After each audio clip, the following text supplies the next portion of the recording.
Very good morning to all. On behalf of Sahib Ambedkar BABSA Student Association, IRA New Delhi, I cordially invite you all for the special online lecture on the occasion of Savitri Phule birth anniversary. She is the social reformer, well-known first India's teacher who fought for the welfare of the downtrodden section, especially the women education. So based on this our anniversary, we have chosen a topic of society, education, identity, a discourse on Githa Hariharans I have become a tide. So today we have a very this is the University of Agriculture.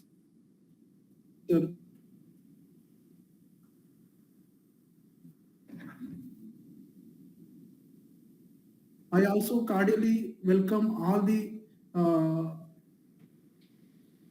audience who joined for the session, and also I also welcome all the students of the IRI and also the office for the welfare of the student community working at the national capital here.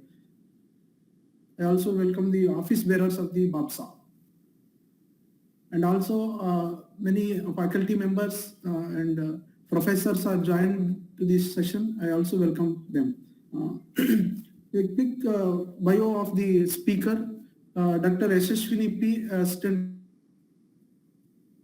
Professor, is a very well-known writer in the University of Agricultural Sciences in Karnataka, and she has completed her master from the University of Bengaluru in English, and also PhD from the Rewa, and currently teaching English in the College of Agriculture, Bengaluru.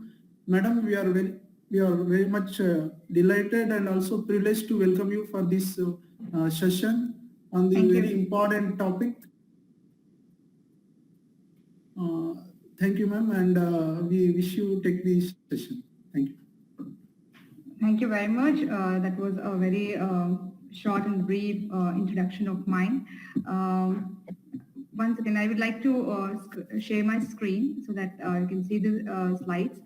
So I just wanted to know whether the slides are visible.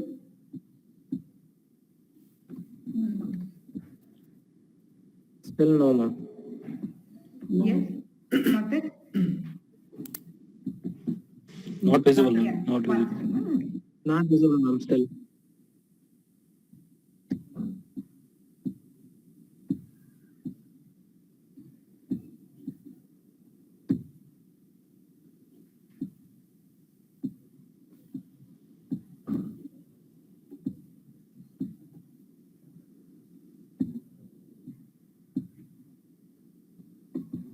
Let me just share it.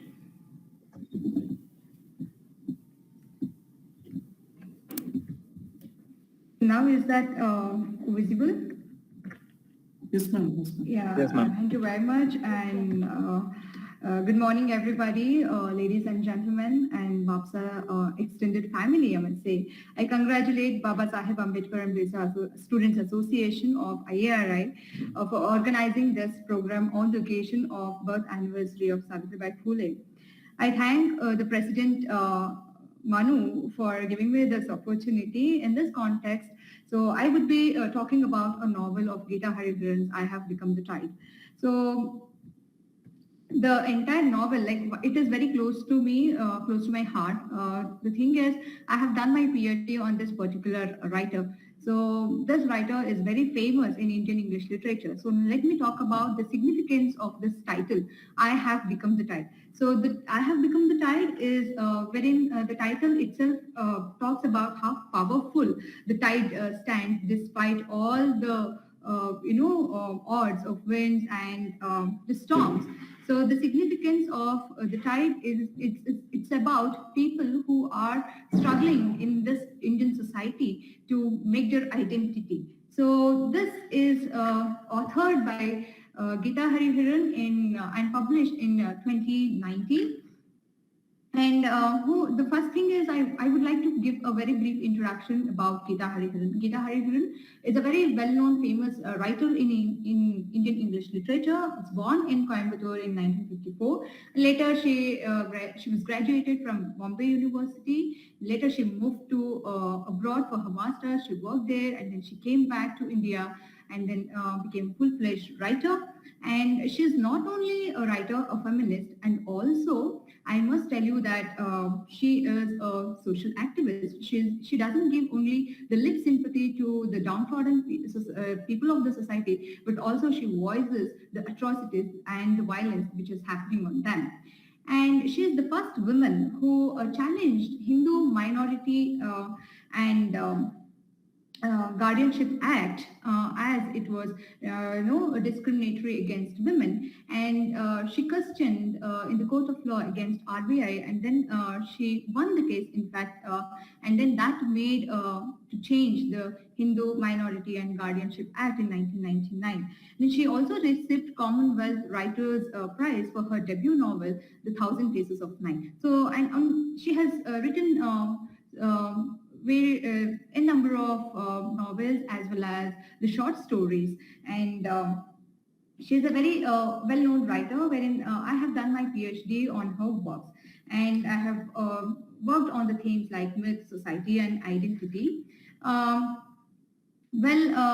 If at all we see the entire history of women in this Indian society, we could understand how far that we have traveled, because we all know how women struggle to have their identity in this patriarchal society. In this regard, one must be thankful to our heroes of the society, that is Savitribai Phule, one of them, wherein she was the first women teacher in this line, and also she understood the importance of education. So she was an educationalist, and very importantly, she was a social activist, as well as she was pioneer in the Indian women.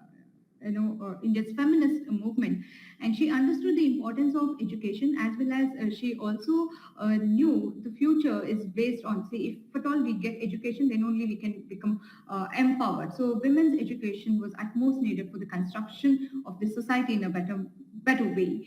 And now coming back to this particular novel, why I have chosen this particular novel, because this novel talks about the social issues and how the society is being framed, and how these society wherein it is the amalgamation of all the different communities, isn't it? So society, what does it mean? It is a heterogeneous section, and you have various communities, they live together, right? And education is the only panacea to all our problems, and educational institutions are very, very important to construct this society in a better form. So let me talk about what is identity. So this talks also talks about or throws light on identity. So identity we have based on different platforms, like identity is very important, knowing ourselves,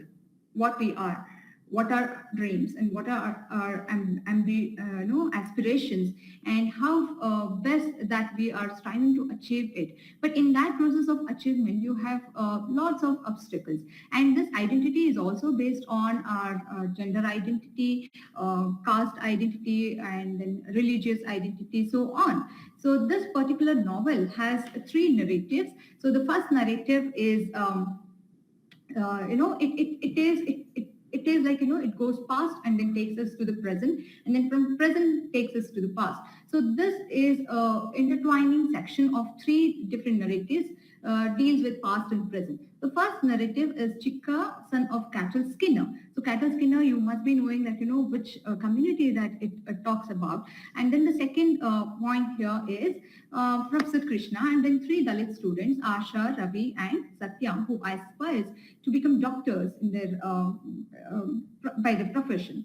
So now let me talk about this particular narrative, one of the narratives, wherein Chika, son of Cattle Skinner, his father used to be a cattle skinner in one particular village, where this is the story that takes us back 3 decades ago, and 30 decades ago.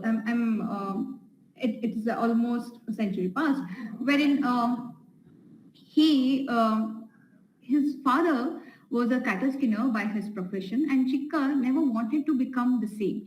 But what actually the tradition of or the society makes us to do, no matter what, the profession is not of your choice. So if your forefathers, your fathers are doing it, no matter what, you have to continue doing the same thing. So Chikka never wanted to become a cattle skinner, and then he throws all the skinning tools into his father's grave, and then he starts running from that particular village. And then because he was craving for a new identity. He never wanted to have the same identity as a cattle skinner.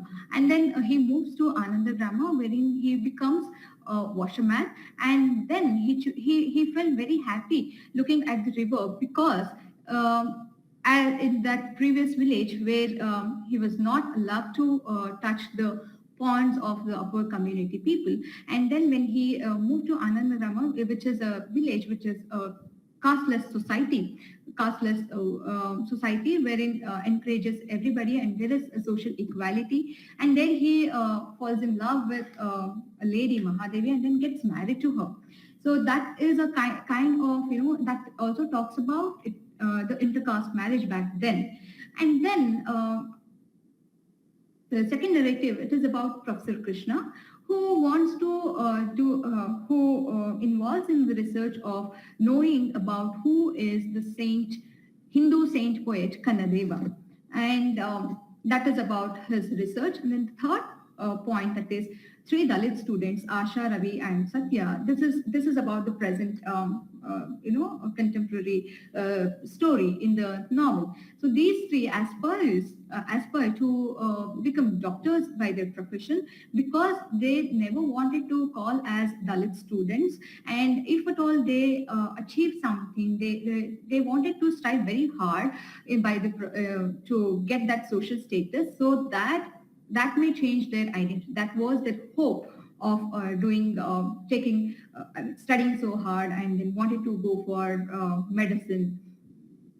But these 3 students were actually suffering with, like, when we see many characters in the novel, they always search for their identity. So they were suffering by identity crisis. So what do you mean by identity crisis? According to Erik Erikson, he talks about, if at all we are not able to understand ourselves, then we suffer from the crisis of it. So identity crisis. So you have different types, like, identity conflict, wherein you are so confused about what to do, how to do, exactly how to go about it. And then identity deficit, wherein you are not able to decide something on, and then you may fail in getting to know the values and the importance of yourself, and identity achievement through all these obstacles. Achieving your identity itself is a very, very, very challenging task, and especially in this contemporary world, it is very hard for anybody to achieve their identity in spite of facing identity crisis. So now, getting back to this point, who is Hindu saint poet Kannadeva? So this is a very main core plotline of this particular novel, because who is saint poet Kannadeva? The entire novel talks about Kannadeva. So Professor Krishna wanted to know the roots of this mystic Hindu poet who is Kannadeva. So he does his research, studying too hard about the palm leaf scriptures, and then he gets to know that this particular saint poet Kannadeva is none other than the son of Chikka and Mahadevi, and grandson of a cattle skinner. So now you may be getting an idea how exactly this is leading towards. So this particular saint poet, when he talks about the identity, the true identity of this particular saint poet, people of this society, Indian society, it was not welcoming, because they never wanted to a great saint poet to be Dalit, right? And then Professor Krishna was like, Hindu fundamentalist which is referred in the novel, were totally disturbed, and then they didn't want this to be happen. And then finally the extremists prepare a list of hit list wherein Professor Krishna's name go in that, and then they plan to kill him. So what exactly this plotline is talking about? Because any truth for that matter, society is not ready to take, especially the mainstream. So the mainstream society doesn't allow any the downtrodden people to become the pride of the society, or to give them any of the chances to be the heroes of the society, because they don't want the entire particular one religion to be they don't want to consider them into the mainstream. That is all the main theme. So, and in that particular story, what happens, he also discovers that the entire scriptures that was written by Kannadeva was not actually written by Kannadeva, but his mother, wherein they wanted to Chikka, and then Mahadevi wanted to give him the education. So they send him to monastery, wherein he turns into a monk, wherein she stays back in the same village and then learns to read and write, and then she starts writing all her experiences. So that was a kind of salvation to her, and then she gets that salvation through her writing. So finally, everybody, the world gets to know that the Hindu mystic saint poet is none other than Kannappa, and he is son of cattle skinner. And then when the Professor Krishna's name goes to hit list, the two murderers come by bike, and then wearing helmet, and then they shot him dead. This happened. So very clearly, this portrays this the entire visual scenes takes us back to the contemporary issues of this society, wherein Gauri Lankesh was criticized and then murdered, and also the other image you can see on the screen, that is Kalburgi. So what happened to these intellectual spirits in this present India? Just because they said some truth, they were shot dead, right? So if that is the case, then what happened to the freedom of expression? Where exactly the entire society is leading towards, when the intellectual spirits are losing their right to speak or right to opine on something, then how else that we can construct this society in a better sense? That's a big question mark. So these intellectual spirits always acts as watchdogs, so that they get to know where exactly the government is going wrong, and then they criticize it. So where there is criticism, always there will be some evolution or some progress in the government level, or in the construction of this society or the system. So now I leave it here, and then I'm going back to the other narrative, wherein 3 students who were aspiring to become doctors. So now this particular image you can see, so you can make out who this person is, who is carrying Ambedkar portrait in his hand, none other than Rohit Vimla. So he is a very well-known person, and you all know what did he suffer, what did he undergo. So here, these 3 characters, wherein Asha, Ravi, and then Satya. So these 3 people, these 3 students, Dalit students, who aspires to become doctors for the societal status, because they wanted to change their identity from Dalit to doctors, so that at least by becoming doctors, they may earn some better identity in the society, because they're always considered as untouchable, they're always considered as quota students. Whether all the 3 get into medicine? No. Asha joins nursing college, and Ravi joins for zoology, that is a general degree course, and Satya joins for medicine. So now what happens with Asha? Asha is a person, see the significance of the title, the name itself talks about how aspiring she was.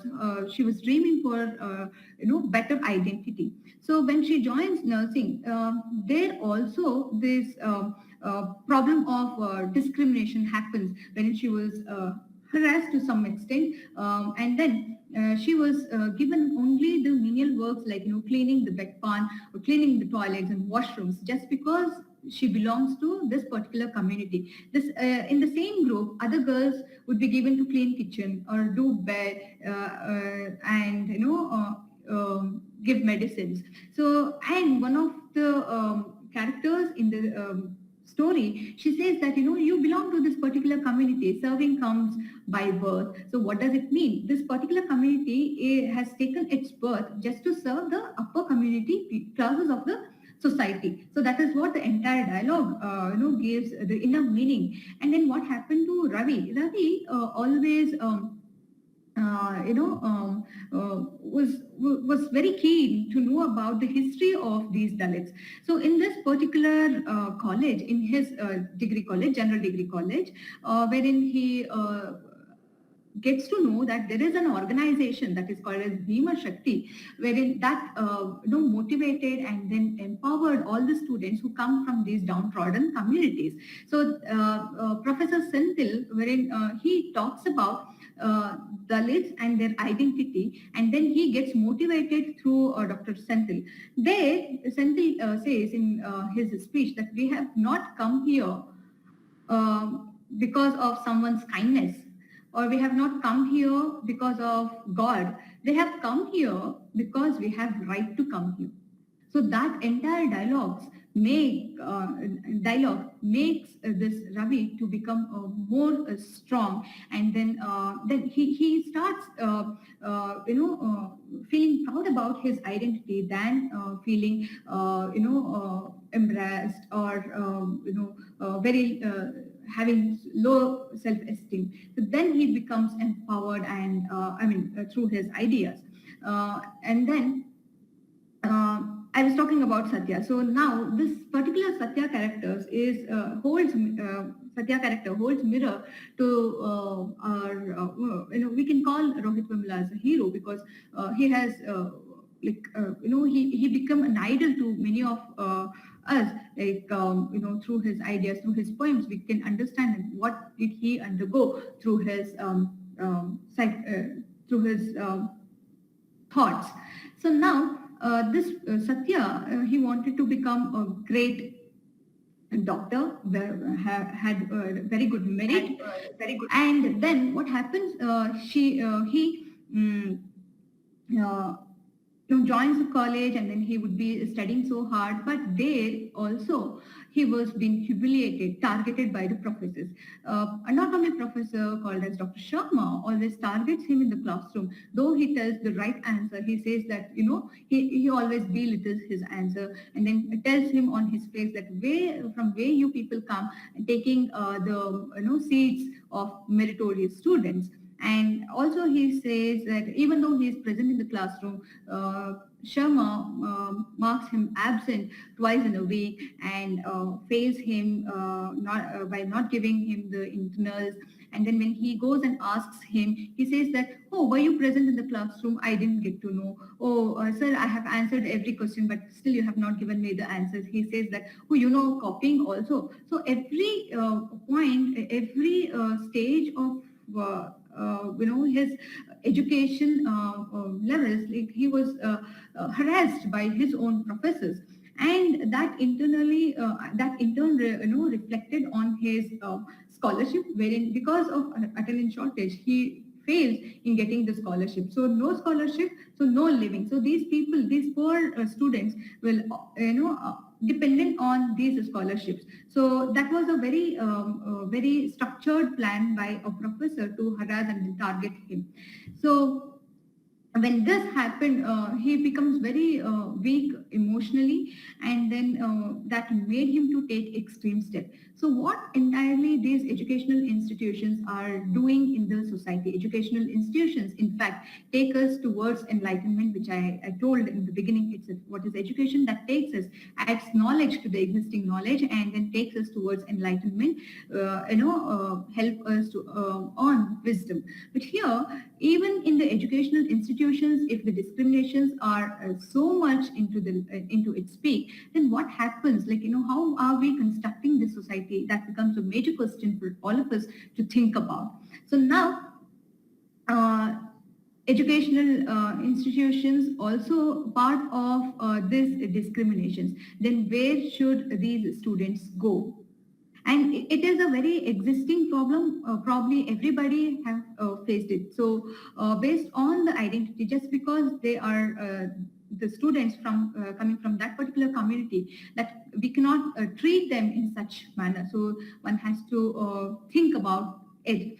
So now, what happened when this particular character Satya, when he died, right? The institution claims that he was not a meritorious student, he was not a bright student, probably he had some personal problems, hence that made him to take that kind of an extreme step, right? So getting to know about his suicide, Satya's suicidal note, Ravi and then Asha, they become so devastated, and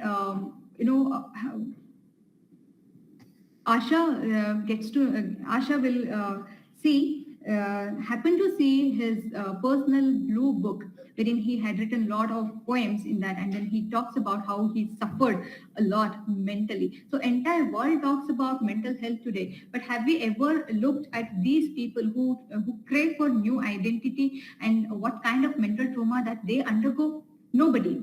Right, and then lots of rally happens, and then Ravi also participates in rally, and then he demands for the justice.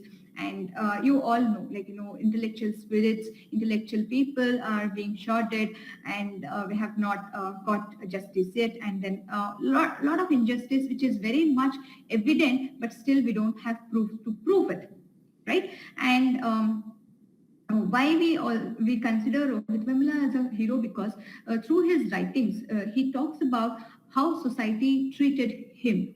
Right. So getting back to Satya's character, so I was talking about Blue Book. So these are the few points that he talks about. Me, a doctor, me write poems and songs. I can hear laughter. They laughter, medicine they call it. If this is healing, I do not know it. Poetry, they call it. If this is poetry, I do not know it. They don't want to know me either. The stuck-up bastards, this medicine, that poetry has no place for me. Right? So the very land, we are not welcoming the downtrodden people into the mainstream. Then what is the concept of motherland? That's why, Dr. B.R. Ambedkar says that, he never believed in the concept of motherland at all. If at all this land would have been mother to all of these downtrodden people, probably that wouldn't have, treated them not even equals to the animals. Right? And also, this is one of other poetries that in the novel that we can see: books, newspapers, TV, movies, code, and classroom, the streets. I'm looking for missing persons. I'm looking for them everywhere. My mother, backbent, humming to herself, my invisible father, my lost sister, my open-hearted brother. There's no word about them, no tears, no anger. If they never lit, if they do not live still, where is my story, my own history? Right? So the entire, the point of existence itself has become a big question to all these people who are still striving to survive in this society. Right? So these are the two simple poems that, you can find in the novel that I wanted to share and then talk about. So in that sense, we can also remember how Rohit Vemula, penned his feelings. See that this is one of his poems, wherein one day, this is the poem which I have taken from Rohit Vemula's, poetry. One day you will understand why I was aggressive. On that day, you will understand why I have not just served social interests. One day you will get to know why I apologized. On that day, you will understand there are tramps beyond the fences. One day you will find me in the history, in the bad light, in the yellow pages, and you will wish I was wise. But at the night of that day, you will remember me, feel me, and you will breathe out a smile. And on that day, I will resurrect. So he talks about his identity, what did he undergo, what made him to take that kind of extreme step, how did he become prey to this in committing suicide. So when we talk about all these things, it was not a suicide, but we can say it is a murder indirectly. So who has murdered him? So it is the system, the very existing system, pushed him to take such kind of extreme step. So what happened? The system failed, the society failed. So we all have to think. So when we take back to the reference of Bhima Shakti, so as Ambedkar said, educate, agitate, and organize. So organizations are very, very important in today's platform to be vocal about what we are undergoing, the unjust, right? So we have to be the voice of these unjust and seek justice. So unless you don't ask, they don't give you. So it is our right to go and question if something goes wrong in the society. Right? In that way, I should be thankful for this particular organization also for giving me this opportunity. If this particular organization wasn't there, probably I wouldn't have been sitting here and then being vocal about all these contemporary issues which is happening. Right? And then as in the beginning itself, I had mentioned that this particular novel is very close to my heart, because whenever I see, there is a word called identification. So when we read these characters, we identify ourselves. So that, in the characters. So in that way, this particular novel is very close to my heart. So that inspired me. So that one line of Satya's poem inspired me to write my own poem. So wherein I have written a few things, my history. So I just want to read that for you all. So poverty is ever locked chamber. Grandpa was undoubtedly a bonded labor. Worked hard and done. Impoverishment through though earned. Whole night rubbing in vigorous, coiled from huts of coconuts. At Faith, selling all somehow, returned home with a tiny money and a mango. Family of 10, small hut of thatch, count stars at night through patch. Rainy season is difficult to be met, leaking areas with clay pot and plate.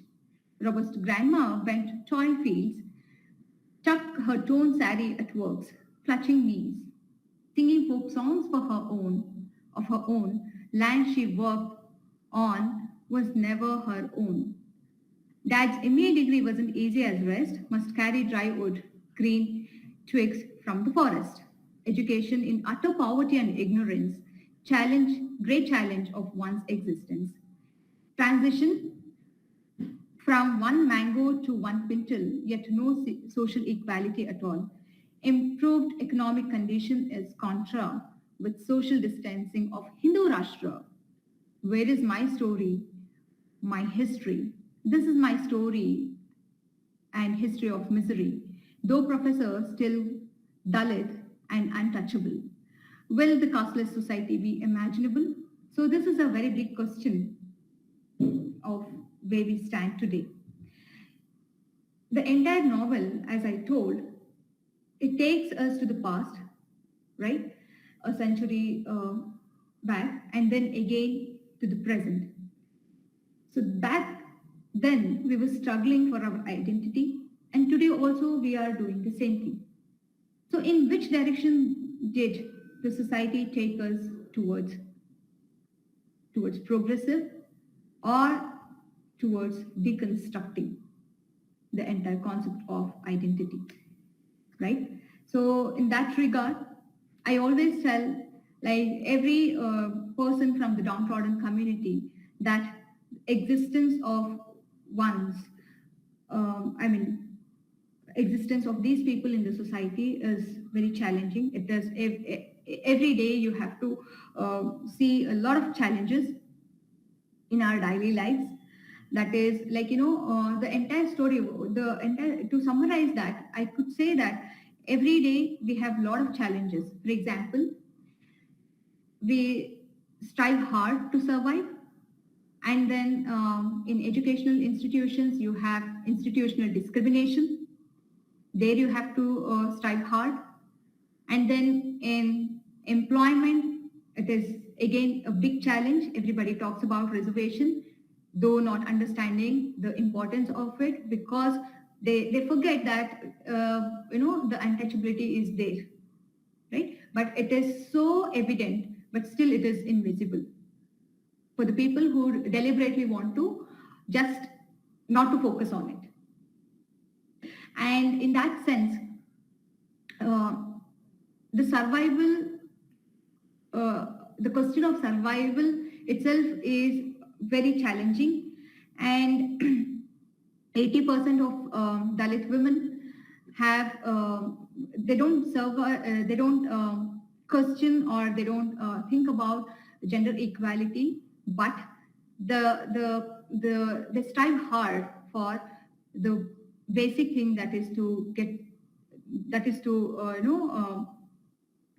just to survive in this patriarchal society, which is also a caste-based one. So in that, every way you have discrimination, every way that we have limitations. But the thing is that in that limitations, with all those limitations, how are we making our means? How are we achieving is very, very important. So in that sense, everybody has to strive very hard. And it is not only one person's achievement that we should always focus on. That is not only, we should not become self-centered, but also we should go together through organizations. So we have to construct this organization very strong enough, and also involve in intellectual talks and discussions, and we should contribute for the betterment of our society. So in that sense, I must say, because I'm a feminist, so I would be concentrating on women education also. So where there is education, there will be empowerment. So empowerment will always make us very strong. So yes, women, yes, you have a lot of limitations, but still, yes, go and grab all your opportunities and achieve something, and you can do it. If I and other people can do it, yes, we all can do it together. And with that, I would like to end the session. Thank you all. Jai Bhim.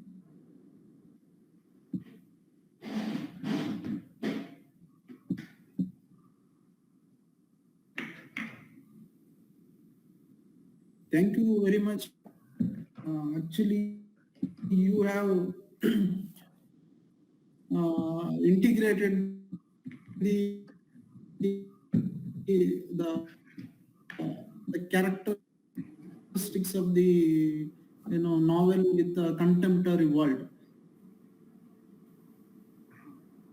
So it gives a more meaningful and insightful lecture.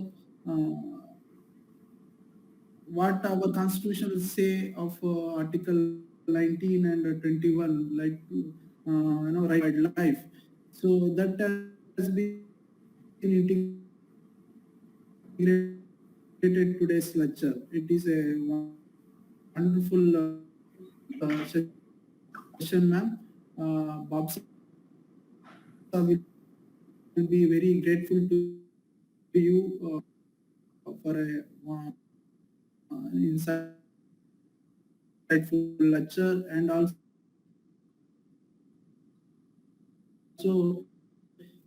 especially you have integrated the Rohit Wemula and integrated to lead in our own identity in the constitutional way we live. So now the session is joined, our own professor Dr. B.N. Satyanarayan, Dr. Naresh, and many professors also joined. Please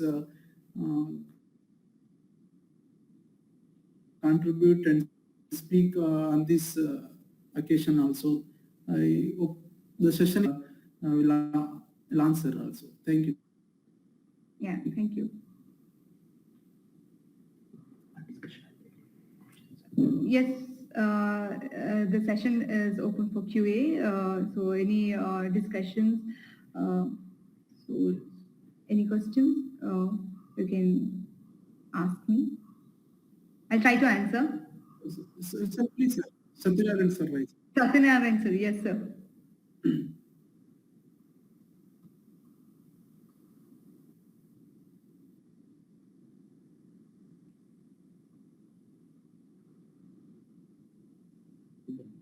Sir, I think you have to on your mic, sir. Not able to hear you. Probably you would be speaking, I guess.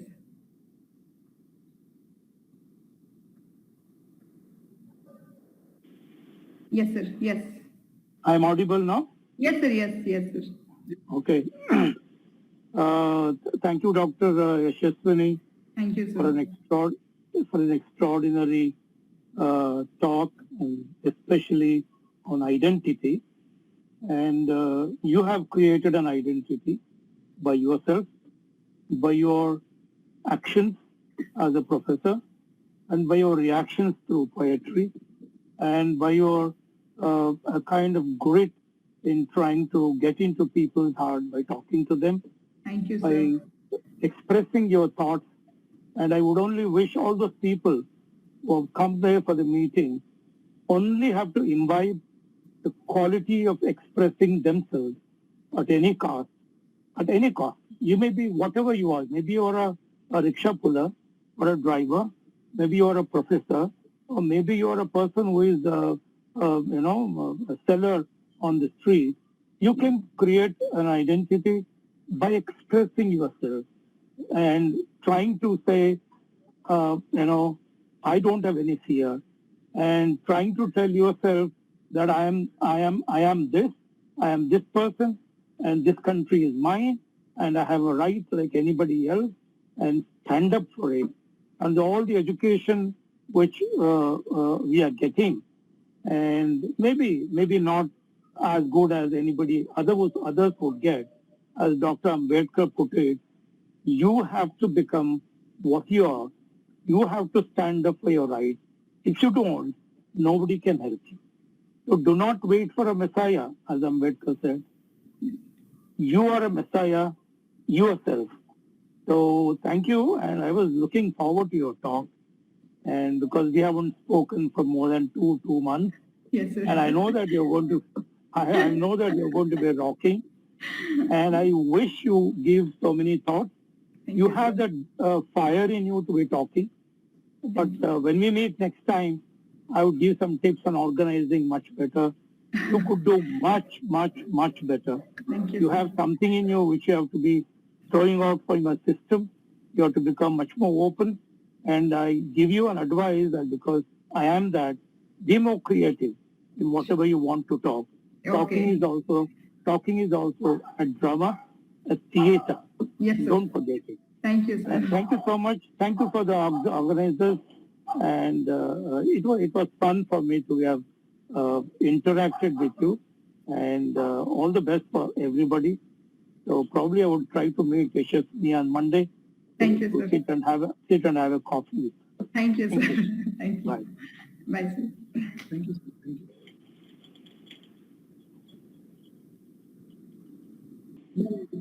Good afternoon, ma'am. Dinesh. Myself, Yes. Dr. G.K. Dinesh. Yes, sir. Yeah.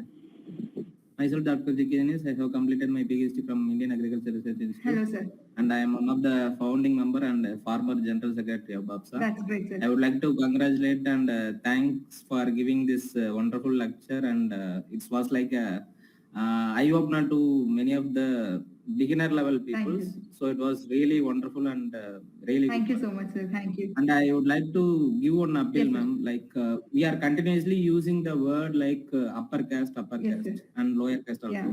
So I think we should avoid. It's time to avoid that word. Yeah.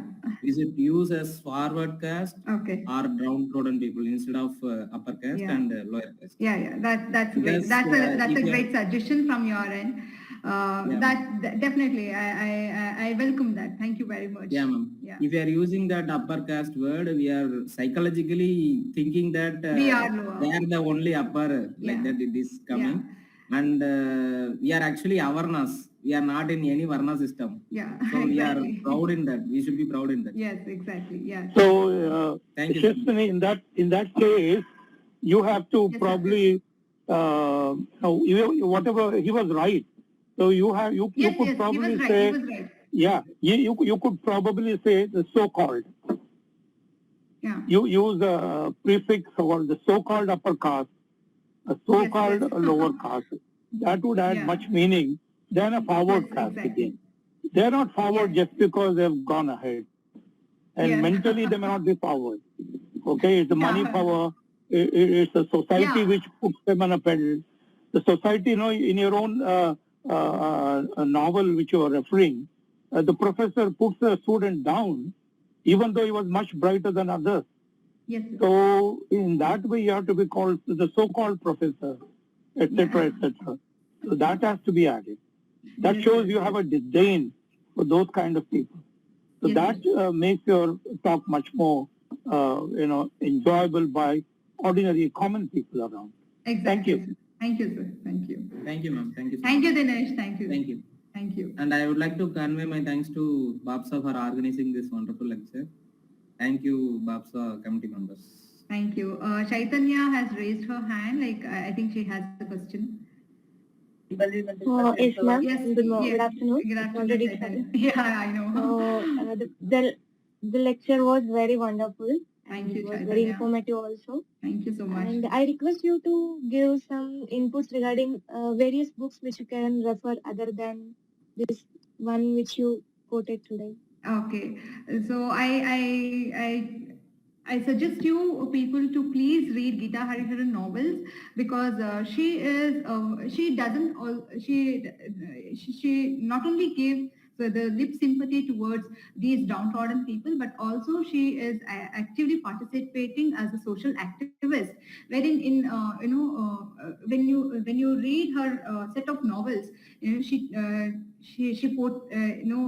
touches the theme like very strong. To talk about the symbol in this particular novel itself, see, Chika never wanted to beat the drums, right? He always he disliked it. But end of the novel, like that has happened long ago, like in the past, and in the end of the novel, the present situation also, I forgot to make this point.